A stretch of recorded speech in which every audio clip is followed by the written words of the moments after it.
What's going on, guys? Welcome back to the E3 2018 press conference breakdown mini-series right here on BlackTideTV. We've thus far covered the EA Play and Microsoft Xbox press conferences, each of which will be linked in the description down below if you happen to miss either of those. We still have many to come, but today we are looking at the King of Kings, Bethesda. Bethesda, in my opinion, absolutely crushed the competition this year at E3.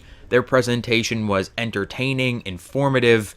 It was really exciting with so many major reveals, so many different types of content, free content drops, something for everyone. Every franchise under the Bethesda umbrella, every console, including mobile. There was a lot of news, and it was really just a really well put together presentation, and I was extremely impressed. I think Bethesda is going to be the king of E3 this year, despite some of their bigger reveals not coming out for another couple years. But first up, I have to give that superpower shout out to Zombie Jesus for leaving a comment on my EA Play press conference breakdown, a long form comment that really drove the conversation forward. I also just really wanted to say Zombie Jesus in a video. But starting off with Rage 2, Rage 2 was leaked a couple weeks ago by Walmart Canada, good old Walmart Canada. And they made a joke about this right before talking about Rage 2 for a considerable amount of time. Rage 2 looks to be throwing away all of what Rage built in the original. It seems to be a game in its own right. The game looks much more colorful, much more chaotic. They had Andrew WK on stage playing a music set for Rage 2 and the Rage 2 reveal. A lot of the nerds in the audience didn't seem to enjoy it, but I really enjoyed it. It's kind of my kind of music, so it was pretty awesome to see that they actually had the live band Andrew WK come in to play. It's going to be a seamless open world where an asteroid from outer space hits the planet and kills 80% of the world's population, and we play as Walker, the last ranger of the wasteland. There are multiple weapons and abilities. There's anti-gravity grenades. Wing blades make a return from the original. There's a rage mode where he screams and roars at the air, and then it looks like he can take more damage, and he does more melee damage.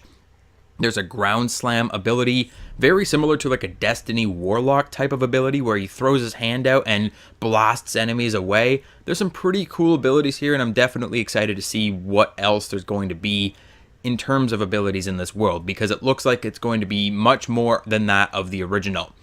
It's incredibly fast-paced combat, and vehicle combat is also returning. In the team behind Mad Max is actually working on the vehicle combat this time around. They also said if you can see it, you can drive it. So any vehicle in the world you can drive. Doom Eternal will debut at QuakeCon in August. It's the sequel to the reboot of Doom from 2016, which I have yet to play. Oops. It's going to bring hell to Earth. Apparently, you're not going to be in hell anymore. You're going to be on Earth. I don't know. Like I said, I never played the original. There's going to be twice as many enemy types, and there will be new powers. Your soldier will have new powers, new abilities to fight those new enemies. Unfortunately for Prey fans, a sequel has not been announced to be in the works, though there was a free update that went live last night, including story mode content, new game plus, a survival mode, a moon crash mode, which is a randomized run the gauntlet type mode, where every time you play, you counter different enemies, different obstacles at every turn. And there will also be an upcoming update called Typhon Hunter, which includes a hide-and-seek style multiplayer, very reminiscent of the Call of Duty prop hunt, where most of your enemies will turn into everyday objects, and then you have a soldier going through trying to find them. And there's also going to be VR support, as well as a new VR story mission coming down the line. Wolfenstein 2 will arrive on Nintendo Switch later this June. They said something about bringing the worldwide message of fuck Nazis to every single console, which I am 100% down for.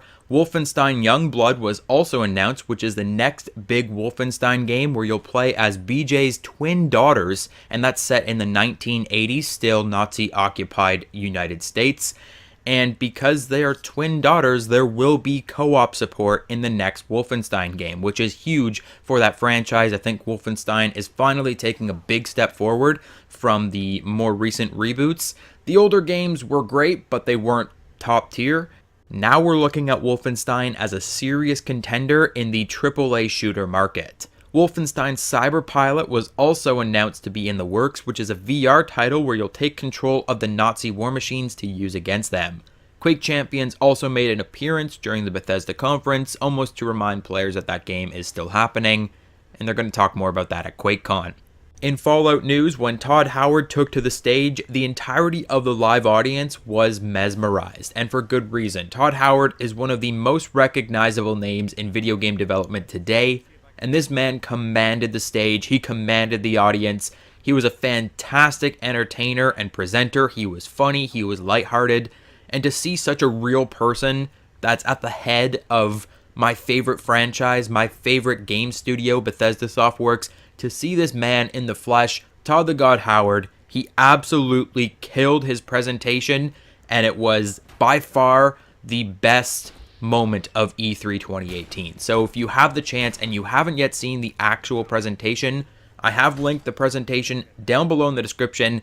I definitely recommend that you check this guy out. He was funny, he was entertaining, and it really makes me happy to know that there is a real person behind the games. First up, Fallout Shelter is now available on PlayStation 4 and Nintendo Switch, as in you can download it today. It was added to the PlayStation Store, the Nintendo Store, while they were doing their press conference. I believe all of your information can be transferred over from the mobile version, but don't quote me on that.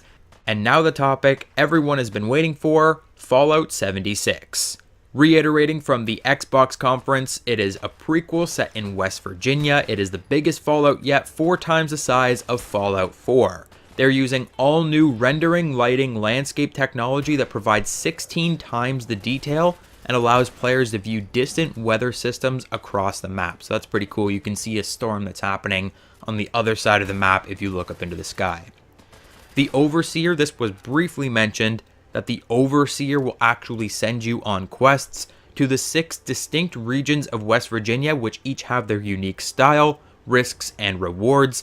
All of the new enemy types look fantastic. There are enemy types that we've never seen before.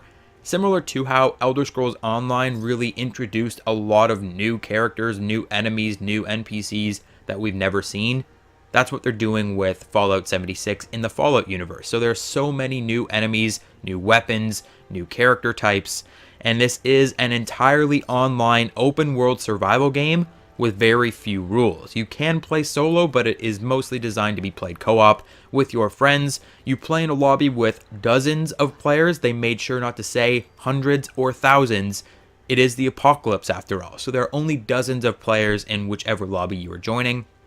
There are no visible servers, but you can join your friends whenever you'd like, and you bring your progression with you when you join your friends in their version of the Wasteland. It was called Softcore Survival at the presentation, which means death will never mean the loss of progression. In other hardcore MMOs, you die, you lose a lot of your progress. This time around, no, you're going to keep all of your progress even if you die, so that it's really pushing forward the idea of having fun and goofing around with your friends. You're supposed to take this very lightheartedly, though it is a co-op experience and a survival experience at the core. Settlement building and destruction is returning. Camps, construction, and assembly mobile platforms allow you to craft your settlements wherever you want on the map. You set up this camp and then you can start building, and then you can close that camp, which means taking all of that building and putting it all inside this small box, and then you can place that box wherever you'd like elsewhere on the wasteland, and then you can reset up your entire settlement. So you put down this box and your whole settlement will pop up again. But these camps can be destroyed by natural disasters, by crazy enemy characters, even enemy players, because this game is not specifically a co-op game. All of the players that you'll run into on the wasteland can either kill you or work with you, and there's little emotes that you can talk to people. There's a lot of ways that you can communicate with other players, but it is wholly an online experience. So if you want to trade with somebody, you have to actually approach a real life person and hope that they're going to trade without killing you.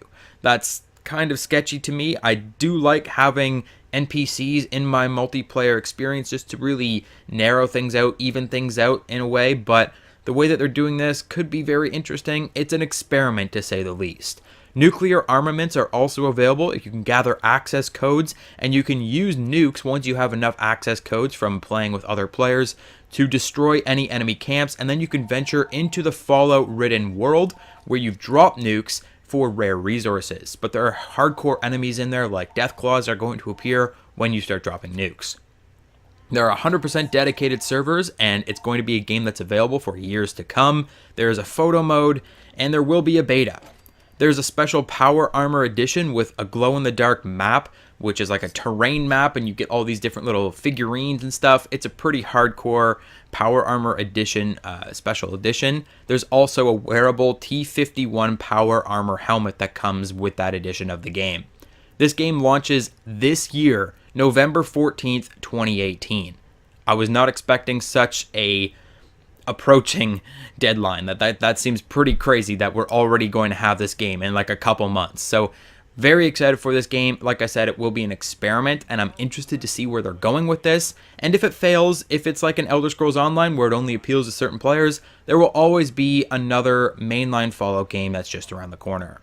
And speaking of Elder Scrolls Online, there will be a Wolf Hunter Dungeon DLC and a Murkmire Story DLC later this year. That Murkmire Story DLC will bring us to Blackmarsh, where we'll learn all about the history of the Argonians. Elder Scrolls Legends will be relaunching with overhauled visuals and will appear on console later this year. That's the Elder Scrolls trading card game. They also launched a trailer for the very funny Skyrim Very Special Edition, which I will link that trailer in the description down below. It's for playing Skyrim on Alexa. Complete joke. It was really, really funny. Don't take it too seriously, but definitely check out that trailer as well. It was really, really funny. And the Elder Scrolls Blades. So they're trying to get more into the mobile market. With Fallout Shelter, they did really, really well. And now Elder Scrolls Blades is a full Elder Scrolls RPG experience that you can play on your phone, you can play on PC, consoles, and in VR. It is playable in portrait mode on your phone, so if you need a free hand for anything. It has handcrafted and procedurally generated dungeons. It really does look like Skyrim on your phone. So it looks pretty cool. There's also town building, so that really reinforces the fact that Elder Scrolls 6, which we'll talk about in a moment, will also have settlement building, town building, where you can craft resources and have shops and all that kind of stuff, which I'm not a fan of, but I kind of assumed that was going to be the future of the Elder Scrolls and of the Fallout franchises going forward. And the Elder Scrolls Blades, it's free. It will be coming out later this year. The Elder Scrolls 6, as I mentioned, there was a very, very, very, very, very brief teaser. We saw a little pan shot over the mountains. It's really hard to tell where we're going to be set this time, but they basically just wanted to say, Elder Scrolls 6, yeah, it's happening, but it won't be happening for at least 2 years. They wanted to work on their first major title first, which is Starfield. Starfield is a next-generation single-player game from Bethesda. It is their first wholly original franchise in 25 years, and it's going to have a space sci-fi setting. It looks a lot more realistic than Fallout, so like Fallout sci-fi and Starfield sci-fi are going to be two completely different things. I immediately assumed it was going to be like Mothership Zeta type Fallout, but it does look a lot more realistic, at least from the teaser trailer we were given. So I'm excited for sure about Starfield, and that's going to be the game that they said is coming next after Fallout 76. So they said in the next year we'll hear more about Starfield, and then Elder Scrolls 6 will come the year after that. So a couple more years until we get these major heavy hitters from Bethesda again, but that was it for the Bethesda conference. I say that was it as if there wasn't a whole lot here, but that was a whole lot of information. Elder Scrolls 6, I'm super excited. Starfield, I want to know more. Fallout 76 is coming out this year, and it's going to be a really cool experiment in the Fallout universe. What are you looking forward to? Are there other Bethesda games that you were really looking forward to, like Wolfenstein or Prey? Are you a big fan of those games? Let me know in the comment section, hit the like button, and don't forget to subscribe. We'll be talking about the Ubisoft or PlayStation conference next.